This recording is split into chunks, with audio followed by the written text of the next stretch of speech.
Hey there, listener. I want to thank you for listening to the National Land Realty Podcast. Now, please remember to like, share, and review our show. If you can, take a second, hit pause, and give us a quick review. It only takes about a minute to write what you think about the content that you hear on this show. Good or bad, we want to hear it. Thank you in advance. Now on with the show.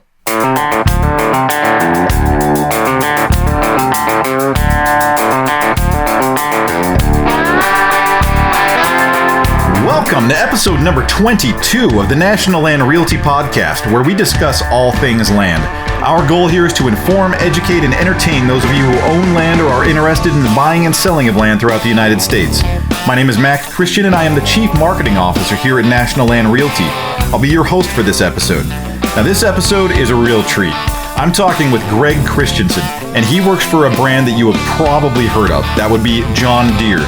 Greg has been with John Deere for over 20 years, and he is here to discuss what size tractor you need for your land. As you can probably imagine, the answer to that question is expansive, and Greg breaks it down so that anybody can understand what they need to know before selecting their next tractor. Now, sit back and enjoy the show.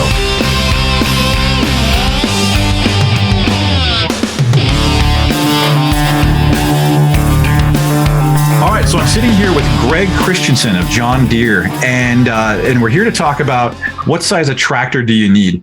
But Greg, I'd like you to walk me through a little bit first on just tell me how you got to John Deere and how long you've been with them and sort of what your background was that led you here.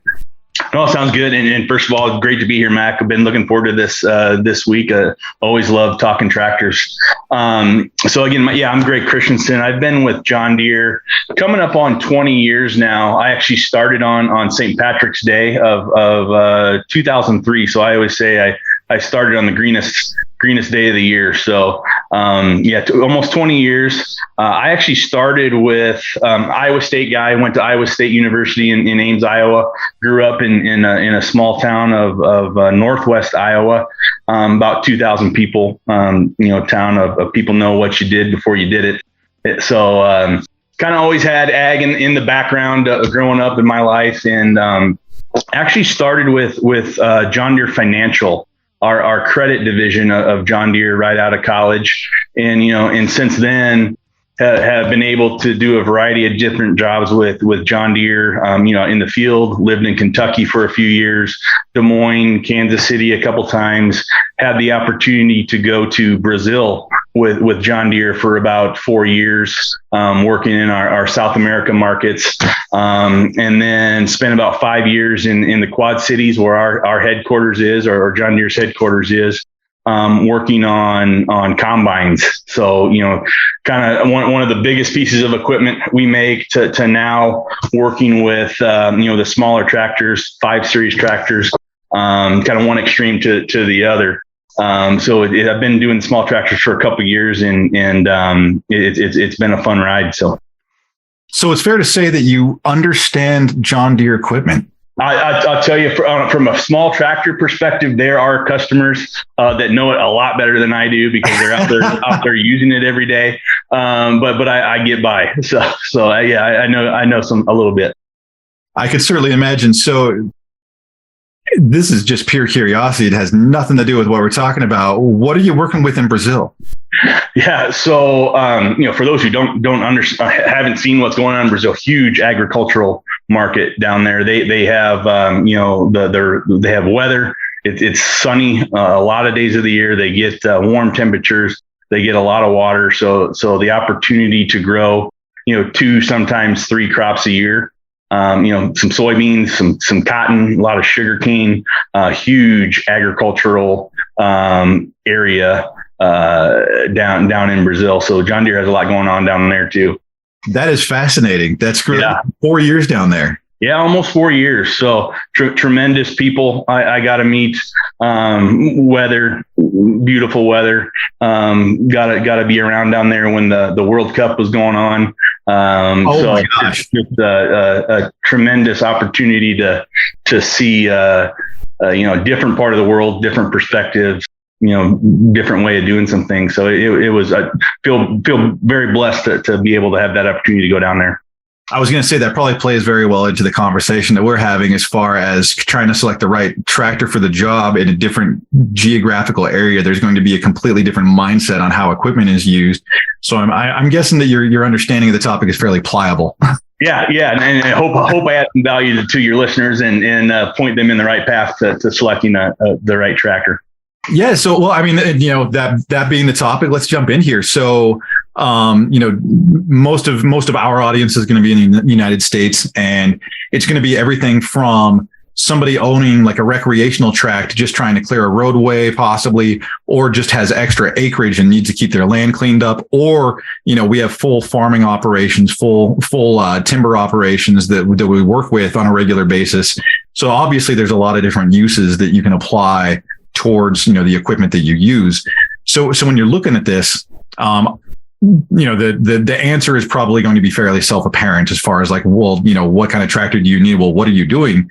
But maybe walk me through, what's the decision-making process look like that gets you from point A to point B? Like where you walk in saying, well, I know I need some heavy lifting, and I know I need some work done. What do I need? And sort of like, how do we go through the steps on that? Yeah, no, and you kind of just hit it there, Mac. I think the first thing I always start with is not how many acres someone has, but who are you and what are you trying to do with the tractor you have or wanting to acquire. And so it's not necessarily about the size, it's about the job that you're trying to do. So if we start there, I always try and have people think about, either what implement do you have today that you're wanting to use, or if you just acquired some land, what implements could you see yourself using on this land? One of our most sold implements is going to be like box blades and rotary cutters. So, if you start there, and then it's just an equation of how fast do you want to get a job done, or how efficient do you want to do that?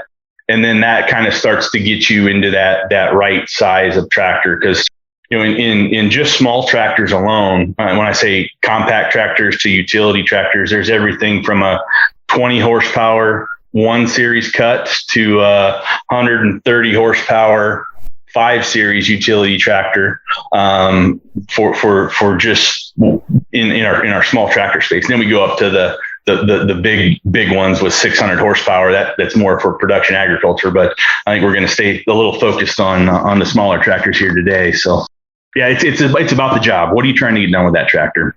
And I like how you put that, because you could probably, you can mow, 20 acres, but if you buy a lawnmower to do it, you'll be at it until the next mowing cycle.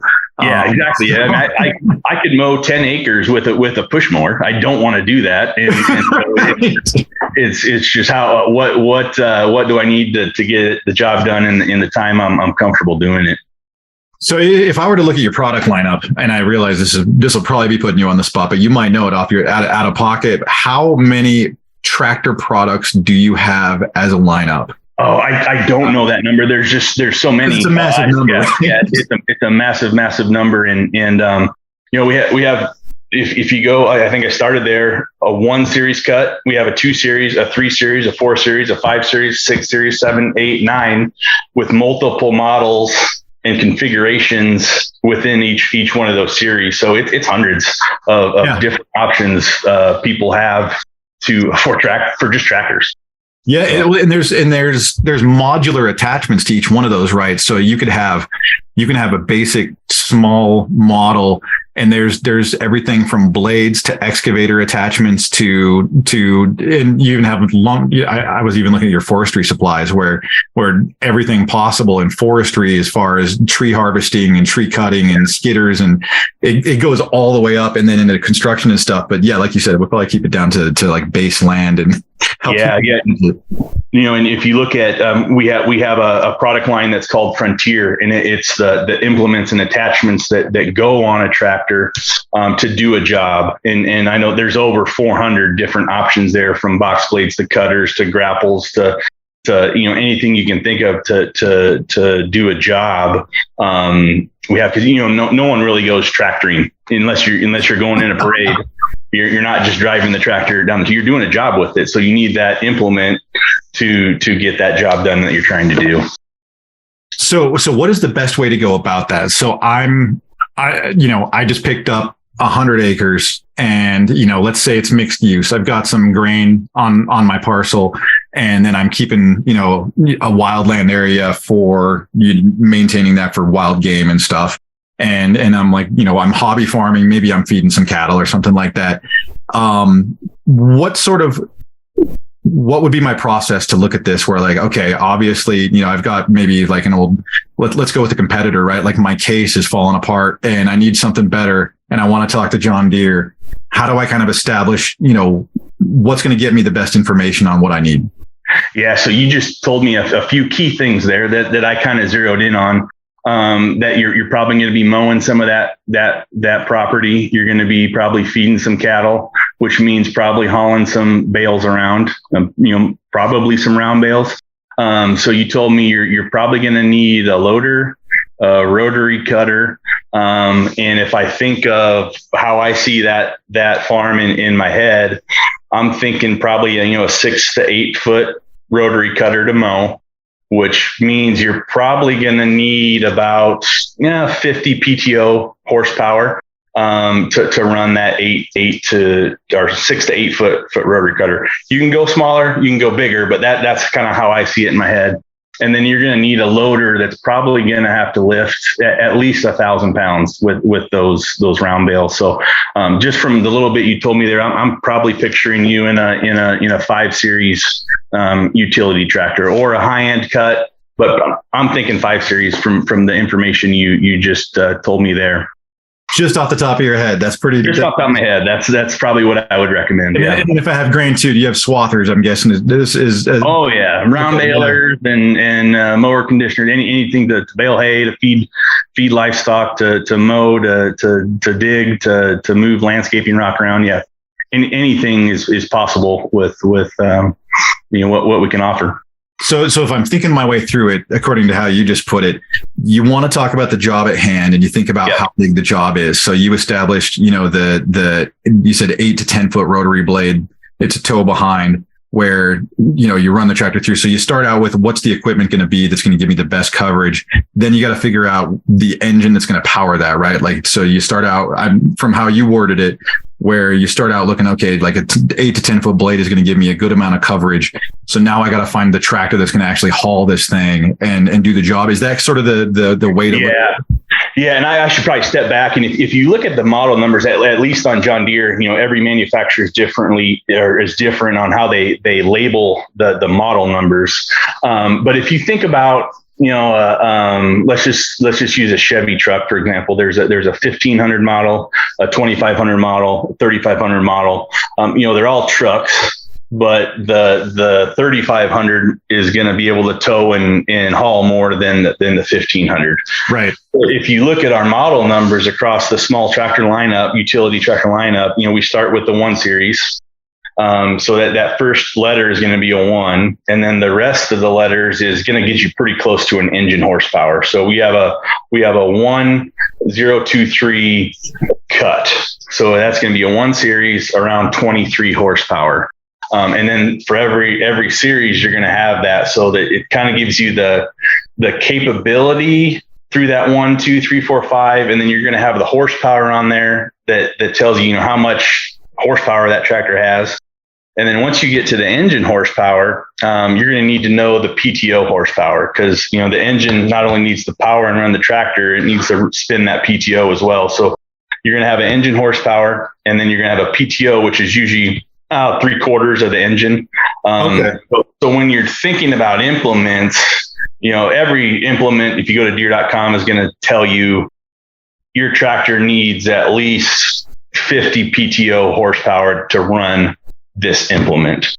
So if you're running 50 PTO horsepower, then you're going to want to run something like a 150 in that range. Yeah, if you need 50 PTO horsepower, you're probably in that 75 engine. 75. Okay. Horsepower. Yeah. Yep. Gotcha. Yep. Okay. So as people are reading through this, you can tell just from the numbers on it, you're going to be able to tell which model number, the horsepower, and then the PTO horsepower is after that in the model name.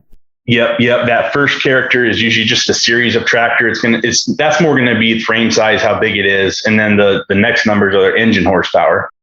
And then we go even further. There's usually going to be a letter after that. So, on our five series, we have the 5E series and we have the 5M series. Once you get into that letter, that's more like if we use the Chevy example again, there's the LT, the LTZ, the high country. So that letter is usually, trim level, creature comforts, some technology starts getting into that letter characterization. So it's that just by looking at that model number on the tractor, you can kind of see what size is it, how much horsepower does it have, and then what trim level is it going to get me for all the creature comforts that you can get from different cab options. Right. So you mentioned, there's 5 categories, 1 through 5. Is that in what I would call our utility tractor, right. Compact utility to utility? There's really 5 series, and then we get up into the 6 series. That's when you start getting into more production agriculture, where you have a small farm. 6 series, a lot of roadside mowing you'll see as you're going down the interstate, pulling big 15-foot rotary cutters to mow in between the interstate line or interstate, that grass in between. 6 series, and then we have 7, 8, 9 getting up to the production agriculture. Right. So if we were to take this as far as like if somebody's looking to pick a size, you want for personal use, you want to stay within that 1 to 5 model. And anything at commercial grade, you're moving 6 and up all the way into like 10s. And, do you use sort of like are you using a similar classification? Like, is it like a D10 tractor? Is that what I'm hearing? Or like, so like from a Caterpillar or a construction, I'm thinking it'd be very similar to that. Yeah. That's because it's like you get these names that move and you look at any tractor at a certain size, like, is that a D10? So that terminology is specifically to Caterpillar, right? Is that? Yep. So, but your terminology is you just call that a 10 dash da da da. Yeah. So, okay. From how I do it on small tractors, I have the 1 series, which would be a compact tractor, nimble, probably using that would have a belly mower. You maybe mowing some lawn. Yeah. 2 to 3 to 5 acres, and then getting up. So then we have 1, 2, 3, 4, 5. They get progressively bigger as you go from 1 to 5. So what's the size difference? Like, so if I'm just looking for blanket statements, what's sort of the I guess the identifiers of like what makes a 1 a 1 and a 2 a 2 size wise, just for general information? Yeah, it's basically frame size, and you can kind of correlate lift capacity to that as well. And then as you go up 1 to 5, your horsepower start to go up as well. What's sort of the horsepower ranges of like a 1 to a 5? Yeah, so so I'll probably break it down another way. We have what we call the compact utility tractors. Well, and you have different models within those, so it's not one. Like, so if you pick a 1, there's like 50 different types of 1 that you can. Exactly. Okay, and is there overlap? Like, will you get a 1 that's like at a certain horsepower that you'll also see in a 2, but there's different capabilities in the 2? Is that the case? There is. And that's what makes this a little tricky and what can be, intimidating to a lot of folks when they're just trying to absorb all this information. So, you just got to take a breath, understand there's going to be a lot of stuff thrown at you, a lot of things to consider and evaluate, but also remember, if you're even considering buying a tractor, it's pretty fun part of owning land is to be able to go and use a tractor. But yeah, there is overlap. 1 to 4, you're probably looking 22 to 60 horsepower. And then then moving from compact to utility tractor, then you're in that 50 all the way up to 130 horsepower range. So compact, you're going to get into some things where you do have the option to have a belly mower, more like a traditional riding lawnmower that's going to provide a finish mow, or you can pull a rotary cutter if you're out mowing brush. And like I said, when we started this, any of those is going to do a job. It goes back to how fast and how efficient do you want to do that job? And from the looks of it in your catalogs, there's pretty much an infinite amount of attachments that you can throw on it. So it's like, what do I want to do is where you need to start. Yeah. That way. And then you mentioned sort of like the complications of when you are looking at the lineups, right? Where there is some overlap. There's a lot of models to choose from.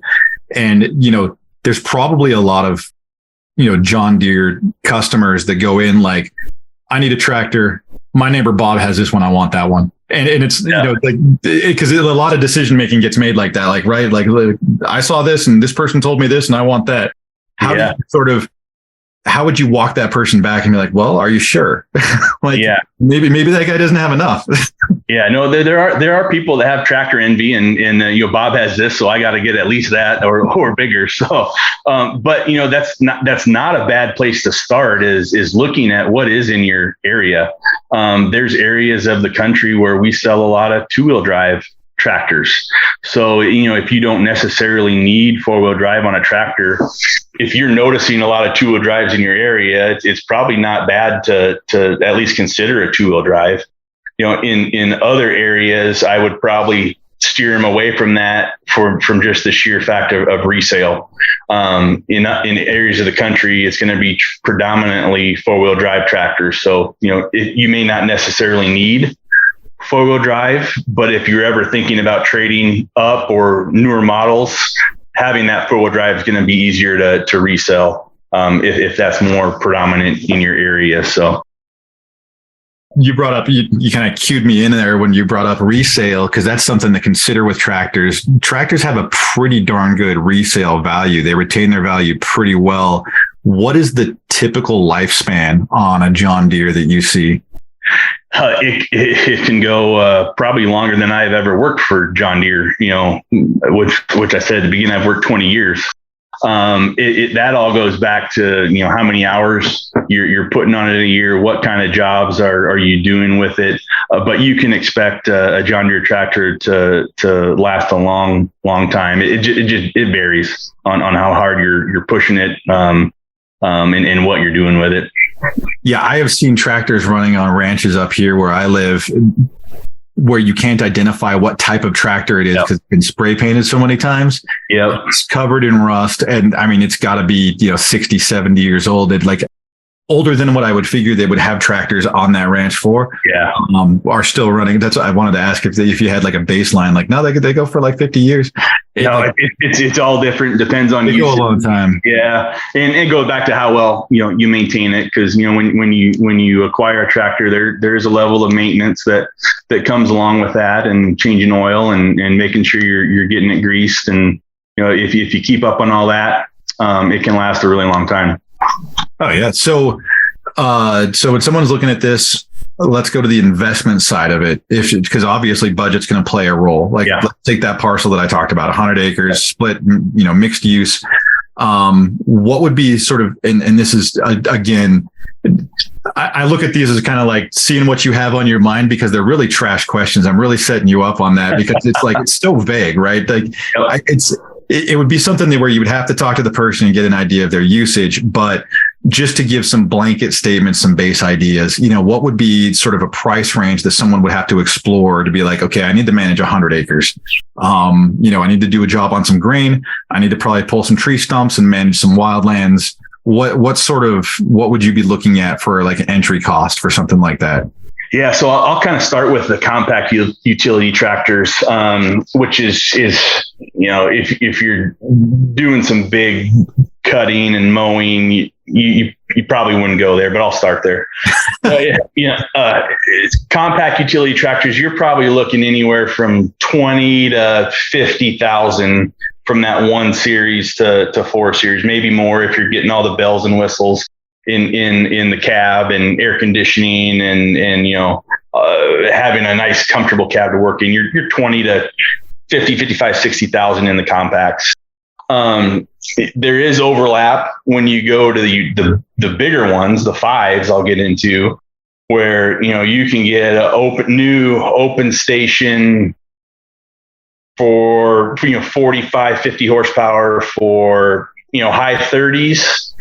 All the way up to you're scratching $100,000 if you're getting into a 5 series that has 130 horsepower, we have utility tractors that have auto track in them now, which is, in the past, you typically thought of the auto track for the big tractors that are planting corn, and where if you have a big pasture, you need to mow or spray, you can get auto track in your utility tractor now, where you set an AB line and it's going to mow a straight line, the width of your mower.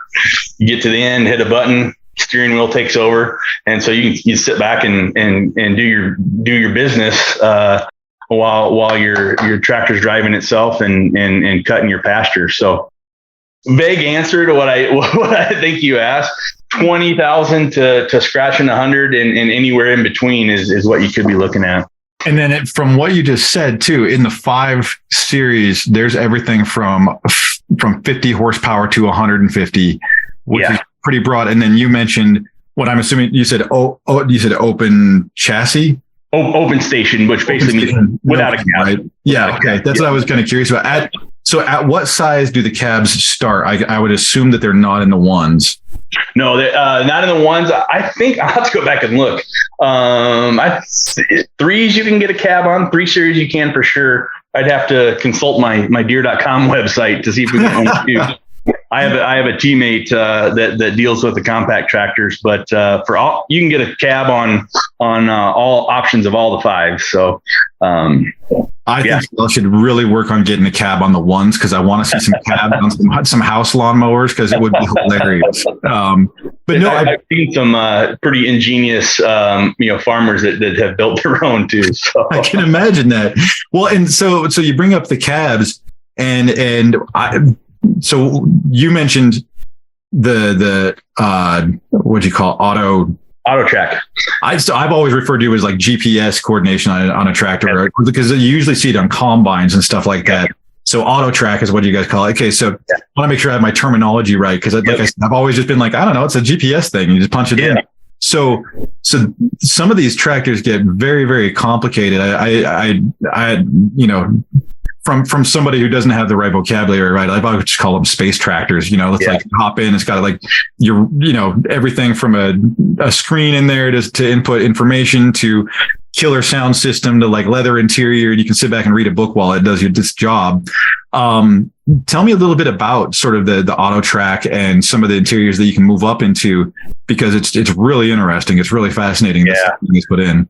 Yeah. So, I'll start with the auto track, and, we're celebrating 20 years of having, guided tractors that can, basically steer themselves. I don't call it they can drive themselves, because there still needs to be an operator. But, once you get in that field and set a line, the tractor will drive that straight line. 20 years of doing that in the agricultural space. So if you think of, the Teslas and all these self-driving cars, we've been doing part of that for quite a while now. And, we've been able to leverage that technology from our bigger equipment and start putting it into, equipment that I'd say the everyday person can use on their land, and auto track being one of those that we just put in the 5 series this last year or two, where, like I said, they can, if they're mowing a pasture, spraying a pasture, they can set a line and that tractor will steer itself.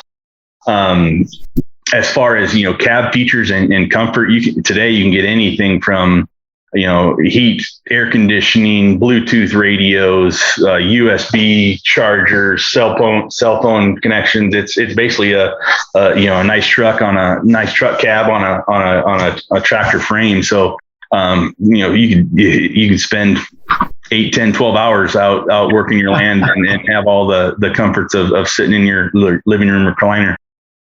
Yeah, and I always like to say, what you mentioned, Teslas and stuff like that. Like when you look at a new technology that's new to market, I've always kind of joked like, yeah, it's great. Let other people figure out the kinks in that thing, and maybe buy like the 5th version. When everything's figured out, you've been doing it for 20 years. You've got the kinks worked out. So there's very little, most of the things that could be worked out have been worked out, I could probably guess at this point. No, and I don't know if your listeners are aware, but for the last couple of years, we have been, participating in CES, the Consumer Electronics Show, because of our technology we're bringing to the agricultural space. And we have been doing it for a long time. And it's helping us, basically feed the world with the technology. I'll preface that saying we have it on a lot of stuff. We also have, the more economical, just get in your tractor and move some dirt options as well. Right. So you have the options of everything in between. You're saying don't get intimidated by how fancy these can get. That's exactly what I'm saying. Yeah, it's there for those who want it and want to adopt it, and those who don't. So we have you basically sit in the seat, put it in gear, and lift your bale and feed your cattle or mow your pasture. So excellent. And that just makes this segment. I love this segment. It is so diverse. The people we get to deal with are everywhere in between both ends of the spectrum. It's fascinating. So, and I realize, we've already kind of jumped on it as far as it is hard to establish sort of what type of tractor you need for, like, let's say I have 5 acres versus say I have 100. But I mean, I think you could probably blanket statement a little bit of it. Like if you have 5 acres, you probably don't need a 5 series, stuff like that. Do you have some sort of rules in there or some guidance on maybe what people could start for their search as far as size? Yeah, we do. And there's some good tools. If they go out to that, Deere.com, our website, there are some tools that help them get in the range. We call them product selector tools. And it's going to ask those questions of, one, do you need a cab or not? Do you want one? How many acres are you mowing? What size of mower do you think you need to get the job done? And it's gonna narrow down your search a lot. I told you before we hit record here, there's no magic formula of you have X size property and Y size implement. You need Z tractor. Me personally, I have about a 1/4 acre here at home, and I have a commercial Z-Track mower that's 60 inches. No product selector would put that mower in my garage. I got the mower because I wanted to get home and have my lawn mowed in 7 minutes, and then be able to help my neighbors when they're out of town and get their lawn done too, and have time for a drink maybe after I get done. So. There's no magic formula, but there are tools out there to help folks get in the right ball field of what they're going to need. Well, and for that matter, the utility product selector will have that link in the notes for you. So if somebody's curious about measuring out and seeing kind of what tractor they need, they can click the link there to figure it out.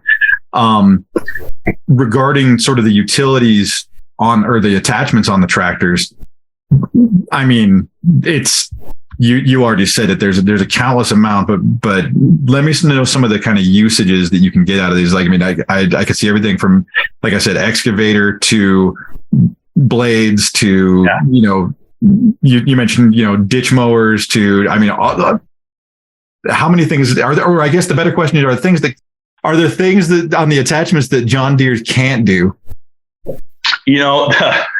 If there is, I don't know about them. And I think I said it earlier. If you look at our Frontier product line, which is the implements and attachments, are part of them, there's over 400. So basically, if you can dream it of doing something on your land, we probably have a product to help you do that. So, there's also resources on Deere.com of our Frontier portfolio guide. And it's going to be everything from snow blowers to box blades to land planes to rotary cutters to bale spears to backhoes to anything that you need to do. Buckets, grapples was a huge attachment. If you're considering a tractor, I would consider a grapple. But if you can dream of doing something on your property, we probably have a solution to help you do that. So along with that, you have the online resources, and I'm just go ahead and say, like, a lot of the ranchers that I know, some of the farmers that I know don't necessarily like websites. So Or, you know what I mean? Like I don't want to figure out all the online shopping. So who would be a great resource for someone to talk to figure some of this stuff out? Yeah. The first place I would send them is their John Deere dealer. I mean, they're going to have their local dealer. Yeah. Their local dealer. They're going to have the knowledge of the local markets, and be able to help you, guide you on the journey that is selecting the right tractor, better than anyone can, so that would be step number one for me, is just to pop into your John Deere dealer, tell them what you're trying to do, and they'll be able to help you out. So, and I'm guessing what you could probably do is talk to them. And if you have any doubts, then you can cross-reference that on the website to see if there's other things that you want to explore. So maybe you got the full information. It's always kind of a thing, is like, I talked to my neighbor, they said this. I talked to the dealer, they said something completely different. And I got a completely different story out of that. How do I cross-reference that? And then you can probably do that with the website, is what I'm guessing. Yeah, no, exactly. I think the other thing I would probably recommend is, even if you're not comfortable yet going and talking to someone, if you're not that far in the process, there's usually some inventory sitting around at dealer lots. Just go sit in one, see if it feels comfortable. Can you see yourself in that model? Like, can you see everything you're going to do? How do the controls feel? Just get comfortable with sitting in one if you're totally new to tractors, and see how it feels, and then start that discussion with the folks at the dealership to continue on that journey. Gotcha. So all the good things you can do, let's help somebody clear some of the hurdles on the bad things that you can do. What's one of the biggest mistakes that you see people make when they're shopping for tractors or purchasing a tractor? Probably the biggest thing is not thinking through growth or solving a short-term need, and probably not planning for expansion or adding on multiple implements over time, and probably going too small. But like I said at the beginning, any of the tractors will do any job. It goes back to time and efficiency. But that's probably the biggest thing, is they want to stick to a budget, and undersize their tractor is probably the biggest thing I see. It's funny how the conversations get similar as you talk through product lineups. So I had a conversation about pole barn buildings, and the number one thing that you hear about that is, I should have made a bigger building. Yeah, because they accumulate more. Yeah. So let's say somebody does. I'm guessing the most common thing is to use it, realize you need something different, sell it, and then use that, leverage that, and buy something else. Yeah.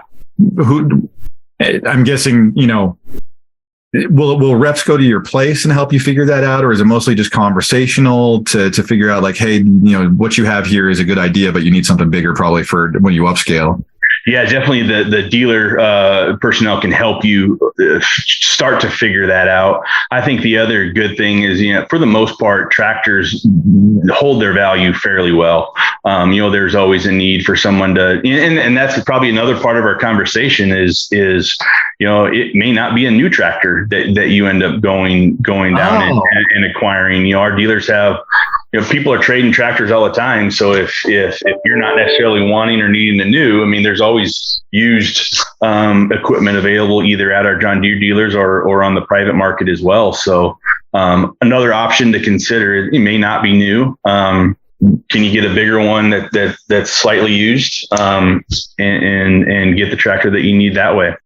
So John Deere has a used marketplace that you also work with within the dealers. Yeah, no, our John Deere dealers, that's what they do. They not only sell new, but they take in trades and then resell that used equipment as well. That some of the things that come with a new tractor is, it's going to be under warranty, probably not going to have as much maintenance, but our dealers, they have extended maintenance packages they can put on used and make sure that used is certified.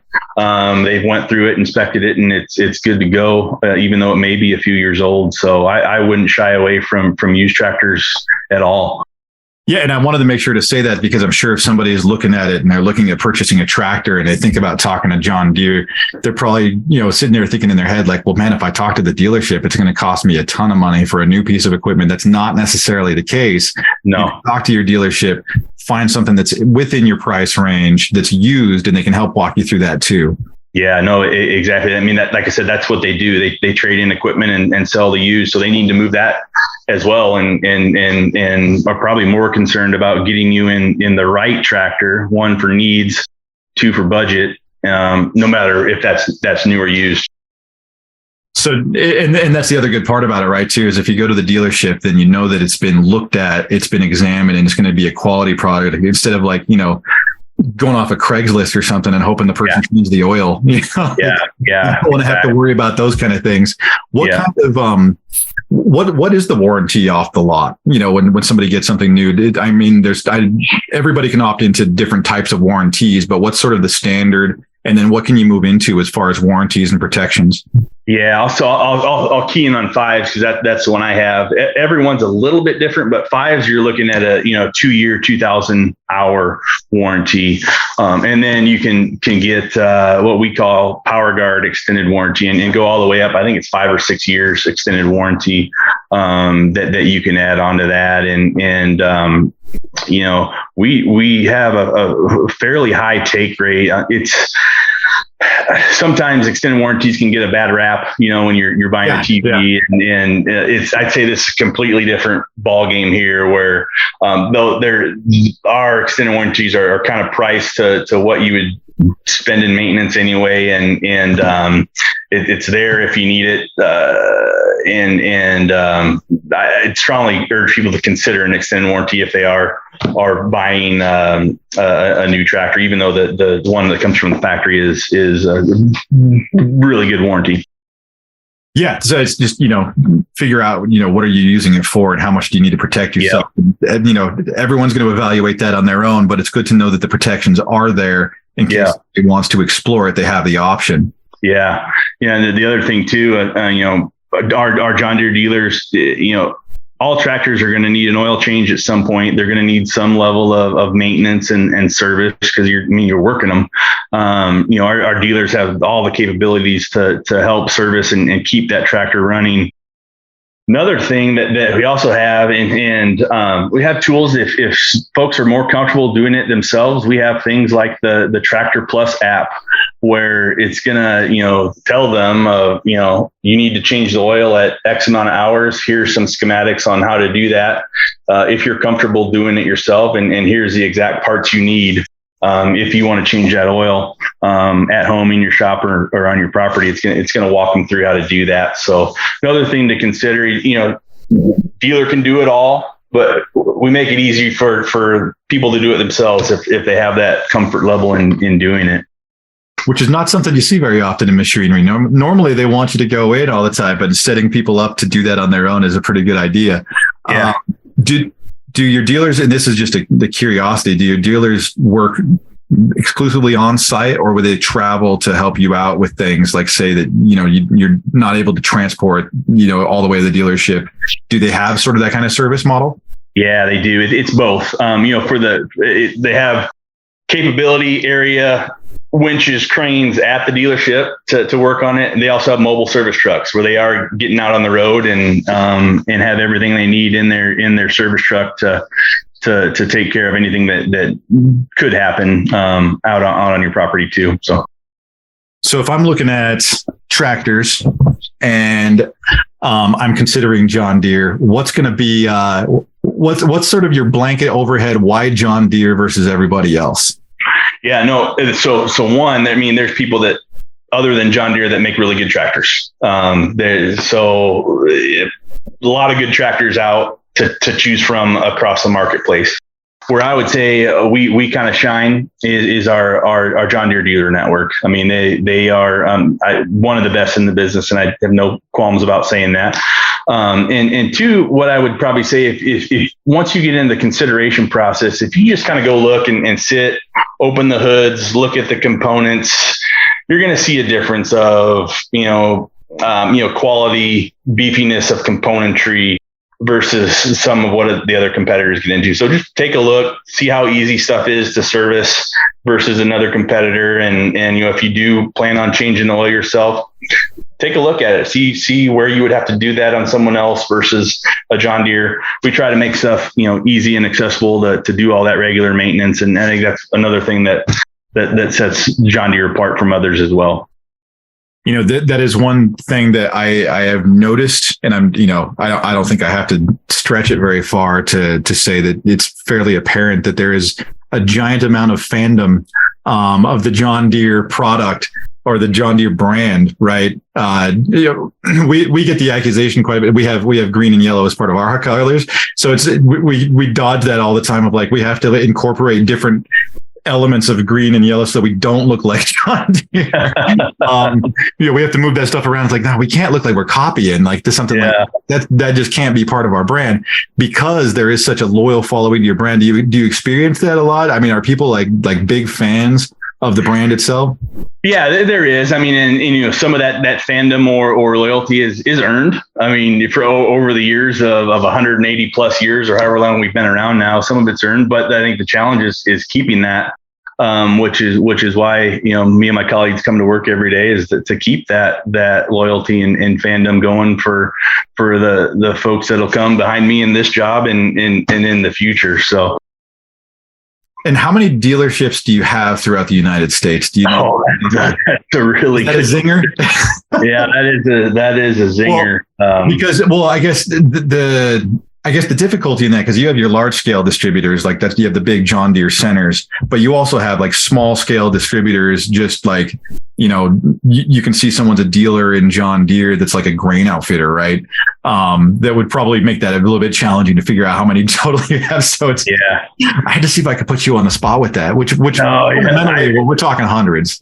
It's hundreds for sure. I mean, don't feel bad about putting me in the spot because I just don't know. I don't, not that I think you should. I was just curious if there was like a rough estimate. I mean, fundamentally, there's one in every state for sure. Yeah, it's hundreds for sure. And, I would probably say from ag equipment number of locations across the U.S., we are by far more than the other competitors. So that's another nice thing of there shouldn't be a John Deere dealer too far from anyone. In the United States at least. So someone's just around the corner ready to take care of you. I was going to say, yeah, chances are if you're in an area that requires the work of a tractor, you're probably going to have a John Deere distributor or dealer somewhere near you just by nature of the work itself. It's probably be a thing. Yeah, exactly. Excellent. Well, hey, I had you budgeted here for an hour. I don't want to, hold you, against your time and your will here. So I want to give you your exit. But man, I appreciate the time that you were able to spend here today. Any kind of like last tidbits of advice for somebody looking for a tractor, just generally?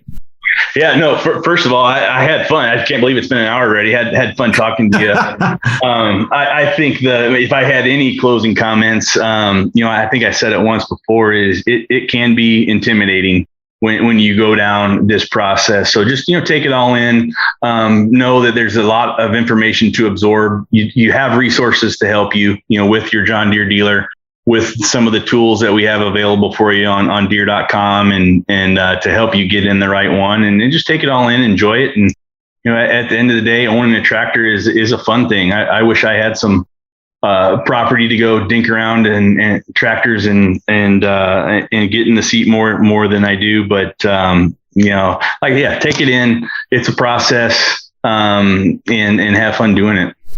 Yeah, I had a lot of fun looking at the product lineups just because it's like you said, it's fun to own a tractor. And as you're looking at the attachments that you guys have, it's like big kid Legos, man. Like there's so many things to put on this. You can't even fathom all the things that John Deere has put work into on being able to attach to your tractor for different uses. So it's very, very cool, man. I absolutely appreciate the time. No, my pleasure. Like I said, it's been great talking to you. All right, man. Have a good one. All right. Thanks, Matt. Appreciate it.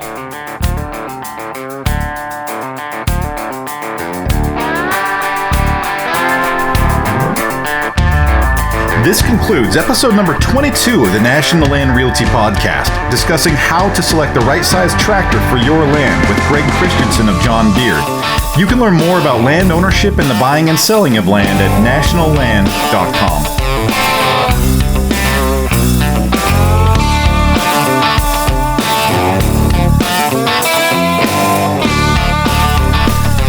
Quick quick reminder, please like, review, and share our show. Our show doesn't get found if people don't talk about it and hit that like button. So, if you found this show valuable, others will too. Make sure to share it.